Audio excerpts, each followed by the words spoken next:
계시록 19장은 1절과 3절, 4절, 6절 네 곳에서 등장하는 할렐루야라는 말씀을 축으로 기록되어 있습니다. 우리가 잘 아시다시피 할렐루야라는 말은 여호와를 찬양하는 뜻입니다. 히브리어 할랄과 그 찬양의 뜻과 하나님의 이름인 야훼의 축약형인 야흐가 결합된 말입니다. 지금 할렐루야가 제19장의 계시록 19장의 중심축이 되는 것은 하나님께 찬양할 이유를 말씀하고 그것이 말씀의 중심이라는 것을 나타내고 있습니다. 첫 번째 할렐루야는 1절에 등장하는 한 표정 볼까요? 요한계시록 19장 1절입니다. 이일 후에 내가 들으니 하늘에 허다한 무리의 큰 음성 같은 것이 있어 이르되 할렐루야 구원과 영광과 능력이 우리 하나님께 있도다. 뭐라고 말씀하십니까? 네. 온 하늘에 하나님의 창이 퍼진 것은 구원이 하나님께 있고 그 모든 영광도 하나님께 있고 능력도 하나님께 있다는 것입니다. 그 구원과 영광과 능력이 하나님께 있다는 말은 또 비춰보면 그 하나님의 구원이 우리에게 있고 하나님의 영광이 우리에게 있고 하나님의 그 능력이 우리에게 있다는 것을 반추해주고 있습니다. 그렇기 때문에 그 하나님이 우리 하나님의 사실 속에서 찬양하지 않을 수가 없을 것입니다. 그래서 하나님의 이 구원과 영광과 능력이 결국 우리에게 고스란히 임해서 모든 구원의 역사 속에서 우리의 구원을 완전히 확증하고 성취하실 것임을 보면서 또 그것이 이루어진 것을 보고 하나님을 찬양하는데요. 이 말은 또 한번 우리 입장에서 생각해보자면 한 번 하나님 선택한 우리, 하나님의 자녀 삼으신 우리를 끝까지 하나님께서 붙들고 놓치지 않을 줄을 믿습니다. 따라서 하나님의 이 구원과 하나님의 영광과 이 하나님의 능력을 깊이 알아가는 사람, 곧 그 하나님의 그 모든 사실들을 우리가 알고 믿고 경험하는 사람들만이 하나님을 찬양할 수가 있을 것입니다. 우리 반대로 말하면 우리가 찬양하지 못하느냐? 어떤 분 이렇게 말했을 것입니다. 우리 환경이 너무 힘들지 않느냐? 사업도 어렵고 사람 사이에 복잡한 것도 많고 참 마음에 상처도 있고 시험도 것도 많고 삶 자체가 너무 고단한데 어떻게 우리 마음속에서 이렇게 찬양이 올라갈 수 있느냐? 그런 생각들을 할 수 있을지 모르겠습니다. 그러나 그렇지 않습니다. 우리가 찬양을 잃어버린 이유는 뭐냐면은 우리 삶의 현장의 문제라기보다는 우리가 정말 이 하나님께서 우리를 위해서 예비하신 것, 우리에서 베풀어 주신 것, 지금 내 자신에게 가지고 계신 하나님의 위대한 계획, 정말 지금 종국에서 우리에게 성취되고 이루어질 이 사실을 정확하게 꿰뚫어보지 못하고 정확하게 알지 못하고 정확하게 믿지 못하기 때문이 아닐까요? 그 사실을 정확히 안다면 우리는 넉넉히 세상을 뛰어넘어 우리의 삶의 현장을 뛰어넘어서 하나님을 찬양할 수가 있을 것입니다. 이어서 2절에서는 하나님의 백성들이 하나님을 찬양하지 않을 수 없는 이유를 또다시 이렇게 기록하고 있습니다. 2절 보겠습니다. 그의 심판은 참되고 의로운지라 음행으로 땅을 더럽게 한 큰 음녀를 심판하사 자기 종들의 피를 그 음녀의 손에 다 부으셨도다. 무엇을 말씀하고 있을까요? 우리 하나님의 심판은 정당하기 때문에 하나님을 찬양하지 않을 수가 없다는 것입니다. 어떻게 심판을 찬양할 수 있을까요? 하나님의 심판이 얼마나 무서운 건데 그것을 통해서 찬양할 수 있단 말입니까? 하지만 성경은 그것을 통해서 역사적으로 이렇게 말합니다. 그 이유는 뭐냐면 첫째는 음행, 곧 모든 우상 숭배의 그 핵심적인 세력인 인간에게 고통을 주고 인간을 우상에 빠뜨리고 인간을 비참하게 만들고 짓밟았던 그 세력인 바벨론을 심판했기 때문에 하나님의 심판은 공의롭고 합당하다는 것입니다. 마지막 때 모든 우상 세력은 철저히 심판을 받게 될 것입니다. 둘째는 주의 복음을 전하는 종들 피 흘리게 한 그 죗값을 찾고 마침내는 그 종들을 신원해 주기 때문에 하나님의 심판은 공의로울 것입니다. 우리는 이렇게 말하면 별로 실감하지 못합니다. 우리가 주를 위해서 핍박 받아본 적이 없잖아요, 별로. 그죠? 우리 대다수 한국 사람들은 예수 믿는다고 괜히 폼 잡고 예수 이름 팔아서 살려고 했지. 예수 때문에 우리가 희생하며 봉사하며 핍박받은 경험 자체가 없는 거 우리에게는. 그래서 우리나라의 역사 이런 게 없었느냐? 있었습니다. 우리도 예수 믿는 것 때문에 불타 죽은 사람도 많고요.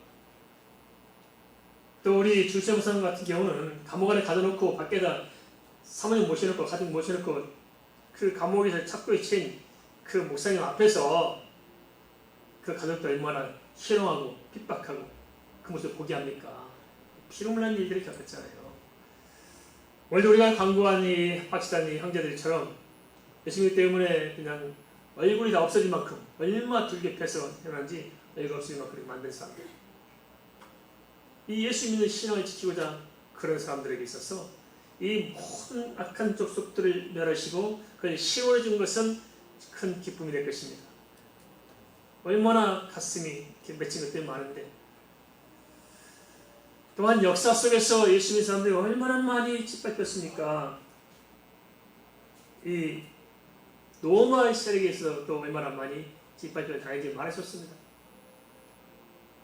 고리새움 광장에다 이렇게 말띠기 묶어놓고 사자를 풀어서 뜯어먹게 하는데 나는 뜯어먹힌 고통을 참을 수 있지만 내 새끼들을 풀어놓고 같이 내 사랑하는 철없는 애들을 어린 애들을 사자가 뜯어먹고 있는 모습을 지켜보면서 숨기어 있던 이 성도들 또 그동안 또 잘못된 가톨릭 우상 종교에 의해서 예수 믿는 사람들 그들이 얼마나 많이 핍박했습니까? 지금도 그게 남아있습니다. 이 예수였던 신부들은 어떻게 하면 사람을 고통스럽게 죽일 수 있는가를 연구했어요. 고문기구 연구가 그때 엄청 발전됐습니다. 그러니까 심지어 이렇게 보면 원통이죠. 통 두 개. 그러니까 못이 박힌 통 두 개다가 사람을 집어넣고 돌리면은 못이 찔리면서 지어 짜가지고 피 달리면서 오징어 지포 만들듯이 그게 사람이 나오도록 하는 고통. 사람을 불에다 매달려놓고 밑에 불 떼가지고 발가락 넣어서 타들어서 죽게 만든 고통들. 이런 것들을 다 하면서 얼마나 많은 사람들을 핍박하고 죽인지 모르겠습니다. 이런 사람들의 원통함을 마지막 때에 주께서 신원해 주실 것입니다. 그래서 하나님의 심판은 공의롭다고 찬양한다 하십니다. 3절은 심판의 성격을 이렇게 말합니다. 두 번째로 할렐루야니 그 연기가 세세토록 올라가더라. 연기가 세세토록 올라간다는 것은 영원한 심판을 말합니다. 한 번 심판하면 돌이킬 수 없습니다. 심판이 끝나는 것이 아니라 그 심판이 영원히 지속되는 심판이 있다는 것 사실을 우리가 최소한 알고 살아야 할 줄 압니다. 우상 숭배와 하나님을 대적하던 자들의 결과에 대해 성경은 분명히 말씀하고 있습니다. 분명히 천국은 있는 것이고 분명히 지옥도 있습니다. 천국은 궁금하지 않는데 지옥이 궁금하지요? 가보고 싶으시죠? 가시면 안 됩니다. 나는 지옥이 궁금해서 못 견디겠다 하시는 분들 아닙니다. 호기심을 버리시기 바랍니다. 물들지 않도록 조심해야 됩니다. 지금 우리가 실감이 나지 않지만은 막상 주의 나라에서 가서 보면은 정말 실감이 날 것입니다. 어쩌면 지금 우리가 그림으로 호랑이를 보는 것과 같을 것입니다. 호랑이, 이 호랑이구나. 막연한 수상적입니다. 그러나 사냥꾼이 사냥을 갔다가 호랑이 만나면 어떻게 할까요? 실감이 날 겁니다. 우리가 지금은 천국을 막연히 그림으로 보는 것 같고 막연히 이 세대의 종말을 그림으로 보는 것 같을지 모르지만 때가 되면 실감이 날 것입니다. 구원받는 사람들은 그 감격 때문에 정말 기뻐 뛰고 난리가 날 것이고 구원받지 못하는 사람은 울며 애통하며 탄식한 날이 올 것입니다. 어떻게 하시겠습니까? 마지막 날 탄식하시겠습니까? 찬양하시겠습니까? 선택을 잘하시기 바랍니다. 세 번째 할렐루야는 천사인 24 장로들의 찬양에서 나옵니다. 4절 봉독하겠습니다. 또 24 장로와 내 생물이 엎드려 보호자 앉으신 하나님께 경배하여 이르되 아멘 할렐루야니. 천사에서 이 장로들의 찬양은 요한계시록 4장 10절, 5장 14절, 11장 16절에서 나오고 또 지금 계시록 10장 4절 나오는데 이 계시록 19장 4절의 이 찬양하는 내용이 뭐냐 딱 열어봤더니 뭐라 찬양하냐면 할렐루야, 아멘, 아멘, 할렐루야 이렇게 찬양하는 것입니다. 이 말씀이 모든 찬양을 압축하고 있습니다. 그러니까 우리 신앙도 이렇게 볼 수 있습니다. 우리 신앙을 압축하면 아멘 신앙, 할렐루야 신앙이 되면 됩니다. 아멘, 할렐루야. 동의하십니까?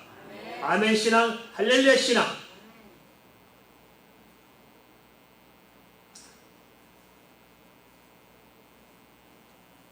그런데 우리가 아멘 할렐루야니까 자칫하면 그냥 맹목적으로 이렇게 신앙을 받아들일 수 있습니다. 근데 한국 성도님들이 대부분 이렇게 좀 맹목적이고 감성적이 참 많은 것 같습니다. 원래 우리 대한민국이 흥이 있는 민족이잖아요. 흥.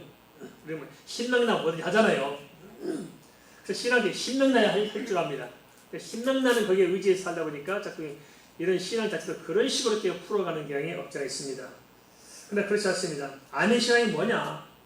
이것은 하나님의 말씀은 1.1도 변함없는 사실적인 말씀을 우리가 아멘으로 받고 그 말씀을 믿고 깨닫고 말씀을 붙들고 그 말씀 앞에 무릎을 꿇는 것, 이게 아멘입니다. 정확해야 됩니다. 할렐루야가 뭐냐? 그 말씀을 우리가 그대로 받고 말씀 안에서 순종하며 말씀대로 살아가다 보니까 하나님께서 역사하시고 성령의 감동이 있고 그 말씀을 이루어가는 모습을 우리 눈으로 목도하기 때문에 그 안에서 하나님의 권세와 능력과 영광이 발견되고 이게 바로 계시는 거였구나, 이게 하나님의 세계였구나 하는 사실들이 깊이 알아감으로 말미암아서 우리가 속에서 우러나오는 감격, 그게 할렐루야입니다. 기독교 신앙은 균형이 필요합니다. 뭐가 필요하다고요? 균형이 필요해요. 어떤 균형이 필요하냐? 맹목적인 것을 말하지 않습니다. 지성이죠, 지성. 말씀을 생각하고 깨닫고 연구하는 지적인 것이 기본적인 바탕에 깔려 있어야 되는 것입니다. 우리는 사실을 믿는 것이지 우리가 말이하는 종교식으로 쫓는 게 아니잖아요. 사실이 뭔가를 연구하는 지적인 자기 노력이 있어야 된다는 거예요. 말씀을 보면서 진짜 이게 사실인가? 천국이 진짜냐 아니냐? 진짜 예수만이 구원이냐? 진짜 인간이 뭐냐 도대체? 영혼이 있는 것이냐? 말씀을 통해서 진지한 검토가 필요합니다. 지적인 것이 있어야 된다. 지성적인 신앙이 있어야 되는 게 기본입니다. 반면에 열정이 있어야 됩니다. 그 말씀을 붙잡고 기도하며 살아가면 그 기도를 통해서 말씀이 불이 붙어서 역사하는 것을 보게 됩니다. 그럼 가슴이 뜨거워지죠. 말씀을 깨닫고 알고 믿음으로 가슴이 뜨거워집니다. 그래서 한편으로는 말씀에 대한 선명한 지적인 태도가 필요하고 한편으로는 또 그 말씀 믿음으로 다가오는 열정이 필요한 것입니다. 열정이 식어진 지성, 지성이 식어진 열정, 이게 절대 아닙니다. 우리는 지적이면서 또한 감성적이고 지성과 감성이 함께 잘 조화를 이루어야 되고 하나 더 깊게 나가는 것은 뭐냐면 영적으로 깊어져야 돼요. 영적으로 깊어져야 돼요. 영적으로 깊어져야 되니까 하나가 깊은 기도 속에서 만남이 깊어져야겠죠. 그 깊은 기도 속에서 응답되는 삶을 따라 살아갈 때 우리 여가 영적으로 좀 깊어질 수 있습니다. 그래서 지적이면서도 감성적이면서도 영적인 이것이 잘 조화를 이루어진 그러한 신앙, 그게 바로 성경이 말하는 신앙인 것입니다. 우리 다 패배쳐버리고 그냥 고무신 거꾸로 신고 다니면 정신 머리 풀고 헤치고 다니면 믿음 좋은 줄 알아요. 아닙니다. 절대 그렇지 않습니다. 기독교 신앙은 굉장히 신사적인 신앙인 것입니다. 신사적입니다. 그런 걸 통해서 우리에게 솟아나는 것이 뭐냐면 아멘 할렐루야가 솟아날 수 있다는 것입니다. 그래서 아멘 할렐루야는 참 깊은 우물에서 건져낸 단어들입니다. 4절 장로들의 찬양에 이어진 반응으로 5절은 이렇게 기도하고 있습니다. 보호자에서 음성이 나서 이르시되 하나님의 종들 곧 그를 경외하는 너희들아 작은 자나 큰 자나 다 우리 하나님께 찬송하더라. 찬송은 하나님을 경외하는 자들만 할 수 있습니다. 그런데 또 반대로 하나님을 찬송할 때 하나님의 영광이 우리 가운데 충만히 임하게 되어 있습니다. 믿으십니까? 한 가지 좀 이렇게 좀 보너스를 드렸으면 좋겠습니다. 때로 하다 보면 우리 마음이 다 막혀버릴 경우가 있잖아요. 기도도 안 되고 말씀도 안 들리고 도대체 신앙이 전하지 이거는 무의미하고 도대체 뭐가 뭔지 모르고 도대체 이게 좀 형식으로 빠져가지고 길이 탁 살진하고 탈진될 수 있어요. 당연히 있을 수 있습니다. 아무리 믿음이 좋아도 탈진이 안 겪겠습니까? 다 겪을 때가 있어요. 근데 어떻게 회복할 수 있을까? 회복이 안 될 때가 많아요.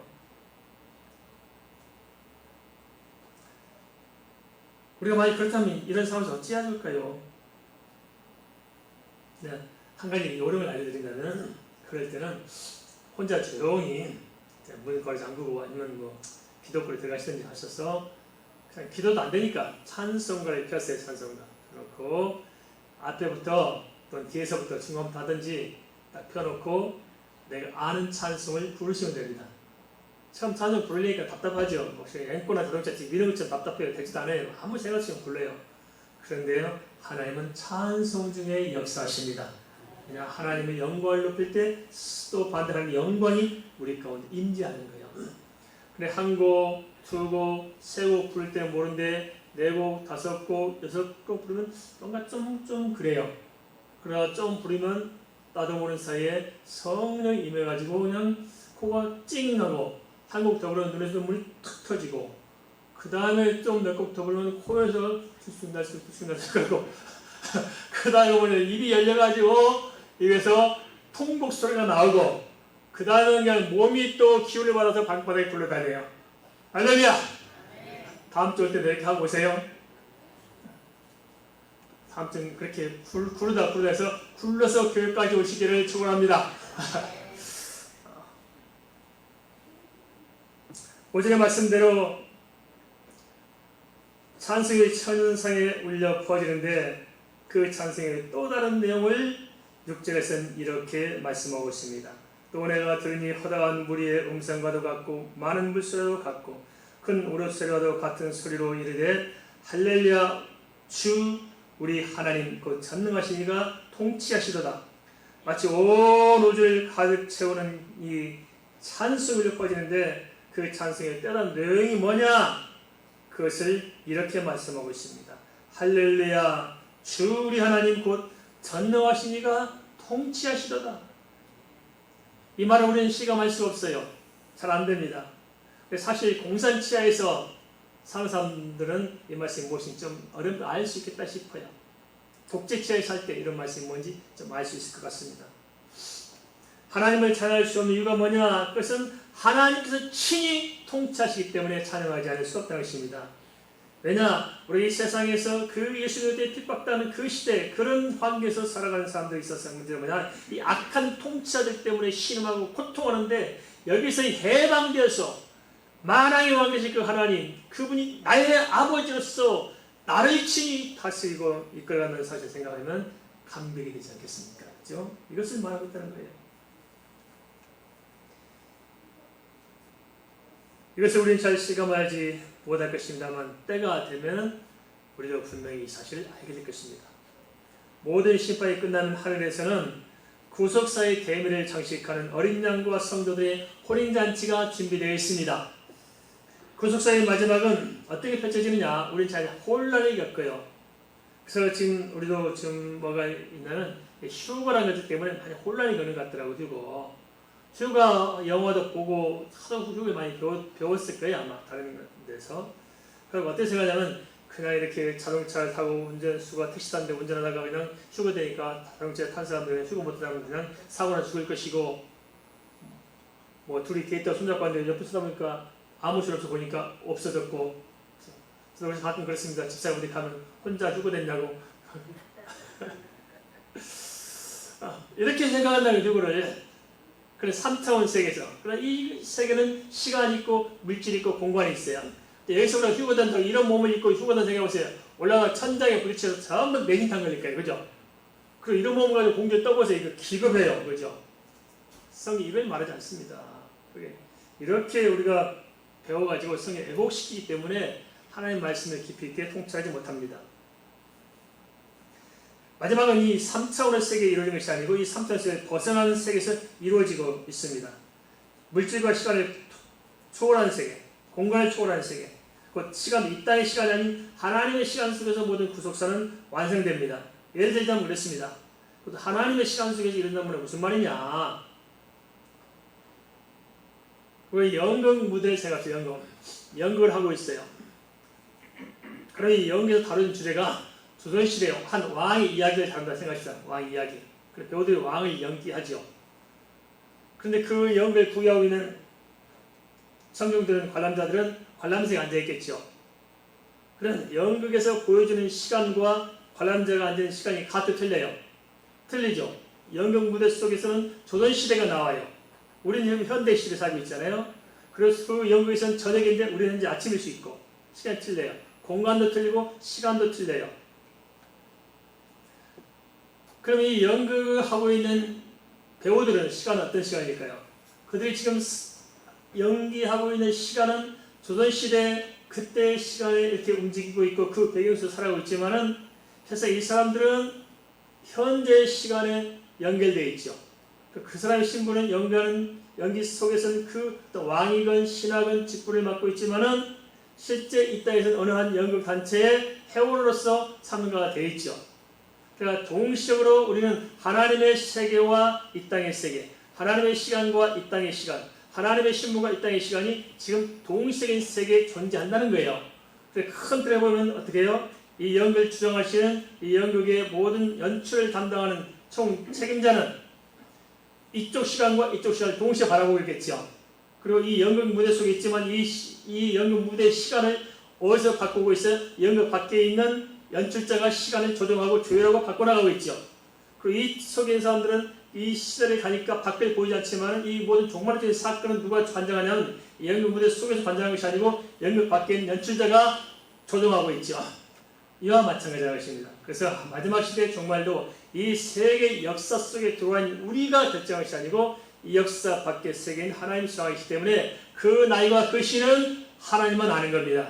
이해되셨습니까?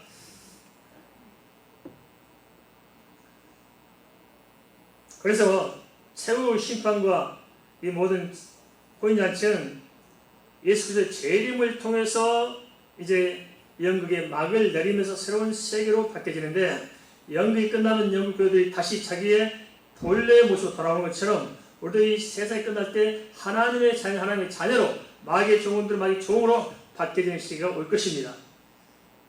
이 세상 밖에 하나님의 영원한 시간 속에서 이 땅의 역사는 흘러가고 있다는 것입니다. 부활한 성들과 썩지 않은 몸으로 변화된 이 땅의 성도들이 함께하는 혼인잔치는 그래서 그냥 우리가 눈으로 보일 때 공중에서 이루어지는 것이 아니고요. 어디서 이루어집니까? 새로운 차원에서 이루어지게 되어 있습니다. 이해되십니까? 이것을 기록한 성경이 베드로후서 3장 10절에 13절 말씀 어디라고요? 베드로후서 3장 10절에 13절 말씀 요한계시록 21장 1절에서 2절 말씀에 이 사실을 자세히 기록해주고 있습니다. 현재는 모든 세계는 사라지고 새로운 차원의 세계 곧 천국에서 새로운 삶의 스타트라인에 사는 것이 뭐냐? 그게 혼인잔치라는 것입니다. 그런데 우리가 혼인잔치 하니까 그래요. 왜 성경은 굳이 혼인잔치라고 이야기하고 있을까요? 그것은 잔치 중에 제일 기쁜 잔치가 환갑잔치가 있고요. 결혼잔치가 있고요. 돌잔치가 있고요. 그렇죠. 결혼잔치가 기쁘지 않다 하는 사람들은 시장을 잘못 간 거예요. 정략결혼에 끌려가거나 노예로 팔려가거나 해서 간 거지. 정략적으로 사랑에 빠져서 결혼하면 결혼할 때 최고의 일생에 한 번, 그죠? 워낙 결혼하는 게 좋고 그냥 기뻐서 두 번, 세 번 가는 사람 있지만은 정략적으로 한 번 그 결혼잔치. 그래서 큰 행복한 잔치를 이야기해서 성경은 우리의 구원의 잔치를 혼인잔치로 기해주고 있다는 것입니다. 그리고 신랑과 신부처럼 가까운 사이가 없잖아요. 아무리 형제가 가까워도 부모와 자식 가까워도 부부만큼 가까워요. 안 그렇게 사는 거는 하나님 알아서 제가 실수한 것 같습니다. 안 그렇게 사는 데가 너무 가깝다 해가지고 우리는 안 그렇습니다. 우리 가정 이야기는 건 아닙니다.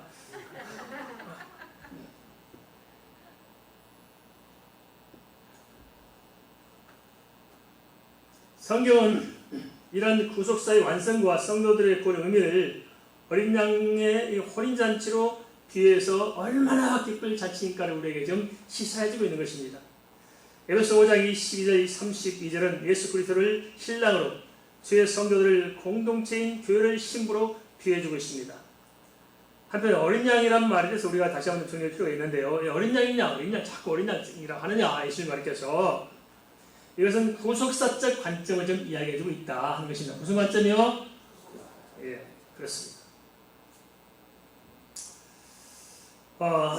그게 무슨 말이냐? 우리를 위해서 우리의 죄를 대속하기 위해서 희생 제물이 필요했지요. 희생 제물이 누구냐? 바로 예수 그리스도가 희생 제물이 되었는데, 예수 그리스도의 희생 제물을 말하기 이전에, 예수님이 등장하기 전에 아담과 하와 때부터 예표를 보여줬죠. 그래서 뭘로 제사했어요? 어린 양으로 제사했죠. 그 제사 어린 양이 누굴 가리켜요? 예수 그리스도를 가리킨 것입니다. 그래서 그 어린 양의 대속을 통해서 우리가 제사함 받고 구원을 얻잖아요. 그래서 어린 양 그렇게 이야기하고 있는 것입니다. 창세기 4장 4절 아벨의 제물도 그렇고, 창세기 22장 13절 아브라함의 제물도 그렇고, 출애굽기 2장 3절 6월절 어린 양도 그렇습니다. 그래서 결정적으로 요한복음 1장 29절에 세례 요한 예수님을 보면서 뭐라고 말합니까? 볼지어다 세상 죄를 지고가는 하나님의 어린 양이로다. 그렇지 않겠어요? 그죠? 그게 예수 그리스도를 가리킵니다. 왜 어린 양이냐? 대속 제물로 오신 예수께서 여기 계시다, 그런 의미입니다. 그렇다면 이 어린 양의 혼인잔치 어떻게 준비될까요? 8절 말씀 보겠습니다. 그에게 빛나고 깨끗한 세마포옷을 입도록 허락하셨으니 이 세마포옷은 성도들의 옳은 행실이로다 하더라. 구원의 잔치에 참여하시는 사람은 반드시 옳은 행실인 세마포옷을 입어야 한다고 규정하고 있습니다. 근데 이걸 좀 해석하기가 복잡해요. 성도의 옳은 행실이 있어야, 옳은 행실의 세마포옷을 입어야만 구원받는다는 말을 잘못 해석하면 곤란합니다. 먼저 좀 전제할 게 있습니다. 구원은 믿음으로 받는 것에 대해서는 이의가 없죠. 그건 분명합니다. 그런데 우리 알아야 할 것은, 그럼 믿기만 하면 구원 받느냐, 내가 믿습니다, 내가 고백이 곧 구원의 보장이냐 하는 것은 아니라는 것입니다. 우리가 믿는다 만다 하는 것을 가지고 구원 받는 것이 아니고, 무엇을 어떻게 믿느냐 하는 것이 중요하고, 우리가 믿는 믿음이 사실적이냐 아니냐는 것이 중요하다는 것을 우리는 전제해야 합니다. 그렇지 않으면 구원받기 신앙입니다. 그래서 진짜 그 사람의 믿음이 하나님이 주신 성령 이로부터 기름 부어 주신 믿음, 곧 내 인간의 신념이 아니라 하나님부터 주어진 믿음은 뭐냐? 그 믿음은 살아있고 생명력 있는 믿음인 것입니다. 동의하십니까? 그래서 그 믿음이 있는 자는 생명이 있기 때문에 반드시 믿음이 있는 그 생명력의 증거가 따라오게 되어 있습니다. 그게 뭐냐? 그래서 진짜 예수 만난 사람은 완벽하게 내가 성인 혼자 된 건 아니지만, 하나님을 향해서 예수의 십자가 핏대를 향해서 그 은혜에 감사하며 인생의 목적과 방향이 바뀌어지는 것입니다. 그게 행함입니다. 그것을 전제하고 우리가 말씀을 좀 받았으면 좋겠습니다. 그런데요, 또 하나 알 게 있습니다. 그 뭐냐? 혼인잔치를 다루는 게 마태복음 22장에 나오는데 이 점을 언급하고 있습니다. 세마포옷은 성도 옳은 행실인데, 우리 옳은 행실 입어야만 구원을 받는다고 했는데, 그러면 우리 인간 스스로 내 자신이 율법을 지켜서 의로워질 수 있을까요? 내가 아무리 믿음이 좋지만 내가 그 믿음 가지고 내가 완벽하게 의로워질 수 있느냐? 그건 불가능합니다. 그럼 어찌해야 되냐? 하나님께서 나를 의롭게, 죄 있는 나를 예수 그리스도의 보혈로 뒤집어 씌워서 주 예수의 의로 말미암아서 나를 의롭다고 인정해 주어야만이 내가 죄가 없습니다. 제가 단 한 점 죄만 있어도 구원 못 받아요. 그럼 인간 어떻게 해서 구원 받을 수 있어요? 그래서 인간은 아무리 예수 믿어도 믿음에 대한 증거가 따라온다 할지라도 그것만 가지고는 구원의 조건이 충분해요? 불충분해요? 불충분하다. 그럼 뭐가 필요하냐? 결국 구원은 하나님께서 우리를 구원에 이르도록 도와주셔야 되는데, 그 예수 그리스도의 십자가의 보혈로 우리를 뒤집어 씌워주는 것입니다. 그게 세마포옷입니다. 믿습니까? 그런데요, 이 세마포옷은 누가 준비하냐? 지금 이것은 이스라엘 민족의 결혼 풍습을 전제하고 기록하고 있는데요. 이스라엘 사람들이 이렇게 결혼에 와요. 그러면 결혼 예식에 참여하려면 예복을 입어야 되는 합당한 예복을. 그것을 마태복음 22장에서 이야기해 주고 있습니다. 그래서 청함을 받고 왔는데 예복을 입어야 돼요. 근데 이 예복을 누가 준비하느냐? 결혼에 참석하러 오는 사람들이 내가 예복을 준비하고 가는 것이 아니고 신문에 들어오면은 사역자들이 그 결혼식에 출연하는 종들이 참석하러 오는 사람들에게 예복을 입혀주는 것입니다. 가만히 있으면 입기만 하면 되는 거예요. 그게 바로 세마포시입니다. 믿습니까? 그래서 오직 구원은 전적으로 하나님의 은혜에 의해서 이루어진다는 사실들을 말씀해 주고 있는데요. 여기 좀 더 살펴볼 필요가 있습니다. 요한계시록 19장 9절에 보면은 뭐라 말씀하시냐? 천사들에게 말하기를 기록하라. 어린 양의 혼자 채 청을 받는 자는 복이 있도다. 그런데요, 반면에 마태복음 22장 14절은 뭐라고 말하냐면 청함을 받은 자는 많되 택함을 받은 자는 적으냐고 말씀하고 있습니다. 이게 무슨 말입니까? 계시록 19장 9절에서는 청함을 받은 자가 복되다고 해놓고 마태복음 22장 14절은 청함을 받았다고 다 되는 것이 아니고 택함을 받아야 된다고 말씀하고 있습니다. 그러니까 혼란이 생기죠. 그럼 구원이 청함을 받은 자가 구원받아야 청함 받고 택함까지 가야 돼요. 택함까지 가야 구원을 받습니다. 청함은 뭐냐? 잔치에 온 거예요. 근데 뭐예요? 대문에서 입혀주는 예복을 부인한 겁니다. 안 입은 거예요. 그것은 택함을 거역한 것입니다. 그래서 우리는 부름을 받은 것이 복이지만은 또한 그 주님께서 입으신 세마포를 입는 예복을 입는 자가 구원의 잔치에 참여할 수 있다. 그 말씀입니다. 그래서 그거는 에베소 2장 8절 말씀에 선물이라고 선물. 하나님의 선물이다. 결코 인간이 할 수 있는 사항은 아니다. 폭넓게 본질적으로 하나님의 선물인데 또 인간의 그래서 좀 깊게 들어가면 뭐가 필요하냐면 그 하나님의 그 선물을 받아들일 수 있는 우리의 진정성 믿음이 또한 필요한 것입니다. 그래서 하나님의 은혜로 주신 이 구원의 선물은 인간의 하나의 조건만 요구해. 그 뭐냐? 믿음으로 수납하도록 합니다. 근데 사실 이 믿음조차도 누가 줘야 되는 하나님께서 주셔야 됩니다. 우리 하시는 아무것도 없어요. 인간의 죄인들이 어떻게 되겠어요? 하나님께서 친히 은혜 주셔서 성령이 변화시켜 주셔서 깨닫게 알고 하고 믿도록 만들어 주는 것. 거기까지 다 하나님의 몫입니다. 그러면서 인간의 자유를 주신 이유는 뭐냐면 우리가 그것을 알고 깨닫고 받아들이도록 하는 것입니다. 이미 예복을 다 준비해놓고 입고 안 입고 누가 해야 돼요? 각자 해야 될 수밖에 없는 상황이 있습니다. 그래서 우리가 이걸 잘 이해해야 됩니다. 가로되 주 예수를 믿으라. 그럼 너 내 집이 구원 얻으리라. 말씀하셨잖아요. 이게 다 된 줄 알아요. 가만 보세요. 그럼 그 말씀 틀렸어요? 아니에요. 내가 예수 믿어요. 주 예수 믿으라. 그래야 너 내 집이 구원 얻으리라. 그런데 내가 예수 믿으면 내 서다시들 다 예수 믿어요? 온전한 예수 믿어요? 안 믿잖아요. 근데 성경이 그렇게 말씀하고 있을까? 이게 바로 청함에 관한 말씀입니다. 알겠습니까? 청했어요. 예수 믿어라. 그럼 다 구원이 이룰 수 있도록 길이 열려진다. 그 말씀이고. 그리고 택하의 말씀 뭡니까?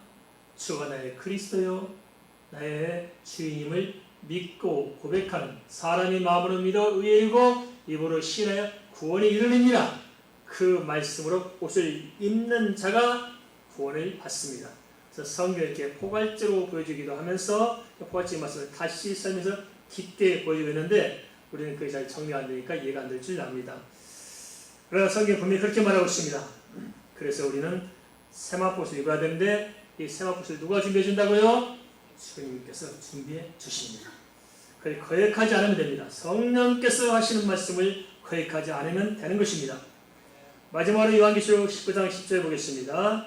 내가 그 발 앞에 엎드려 경배하려 하니 그가 나에게 말하기를 나는 너와 및 예수의 증언을 받은 내 형제들과 같이 된 종이니 삼가 그리하지 말고 오직 하나님께 경배하라. 예수의 증언은 예언의 영이라 하더라. 요한은 계시의 말씀을 받다가 그 말씀을 전하는 천사를 보게 됩니다.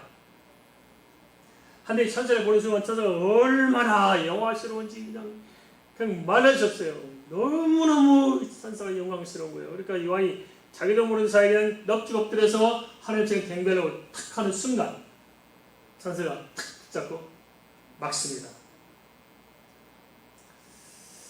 이것을 통해서 우리가 좀 이렇게 막간에 흘러가는 것을 우리가 짐작해 볼 수 있는 것이 있습니다. 그게 뭐냐? 천사가 이렇게 영원했다면 구원받은 하나님의 백성들이 영원할까요? 천사가 영원할까요? 우리가 더 영원했겠죠. 그 구원받은 성도들의 영원한 모습이 상상할 수 없겠죠. 얼마나 영광스러운 모습인가 하는 것을 우리가 엿볼 수 있다는 것입니다. 이 땅에서는 비록 쭈글쭈글해도 천국에서는 달라질 수 있습니다. 요즘 가끔 그러면 이제 나이 드신 분들은 카메라 들이고 찍으려면 찍기 싫다는 거예요. 추접하게 되는 거예요. 우리 그러죠. 거울 쳐다보면 예전과 다르죠. 보니까 예전에 그래도 한가락 하면 목에 힘주고 이쁘다고 했을 텐데 지금은 제가 봐도 제 주변에서 봐도 한 임신 5개월쯤 돼. 남자는 임신 5개월 이렇게 헛되고 순하고 뭐 어떻게 된 게 참 다리는 가늘어지는데 어떻게 된 게 허리는 굵어지고 배는 나오고 목은 축 처지고 눈꼬리는 이렇게 하고 참 희한해. 참 남자는 그런 게 아니고 여자들은 다 그만할 거예요. 그렇죠? 도대체 이러나. 그러나 천국 가면은 썩지 않을 진짜 신차로 바꿔줄 수 있습니다. 할렐루야. 빛값어치 너무나 빛값어치서 내가 나를 보고 기절해. 너무나 영원한 모습, 썩지 않은 모습. 소가물이 빠져서 소가물이 다 붙어있을 줄 믿습니다. 다리 없는 사람 다리 생기고 팔 없는 사람 팔 생기고 못생겼다고 그냥 씨 못 간 사람들 걱정할 게 없어 생각하면 다 이뻐.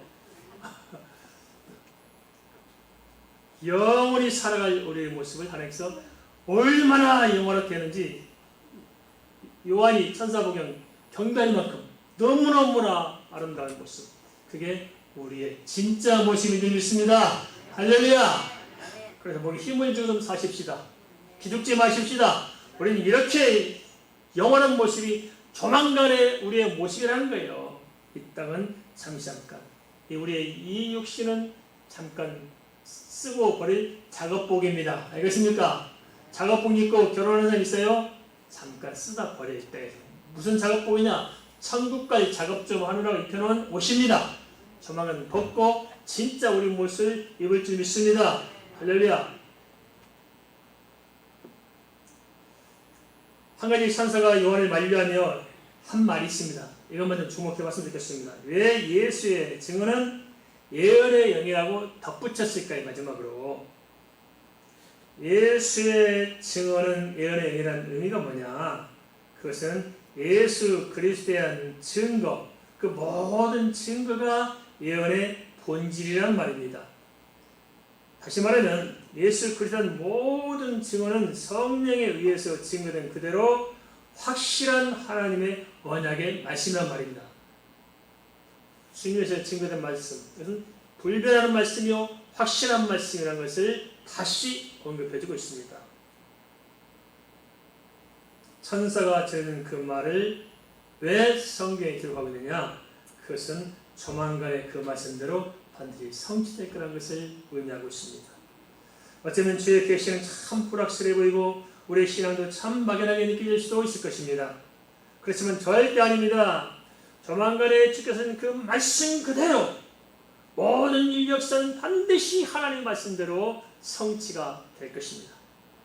이 사실을 확실히 믿고 요동치 마시기 바랍니다. 저 천생이 분명히 있고 또 우리가 저 천생에 조만간에 갈 것을 믿고 예수 십자가를 다시 바라보면서 소망으로 승리하시기를 축원드립니다.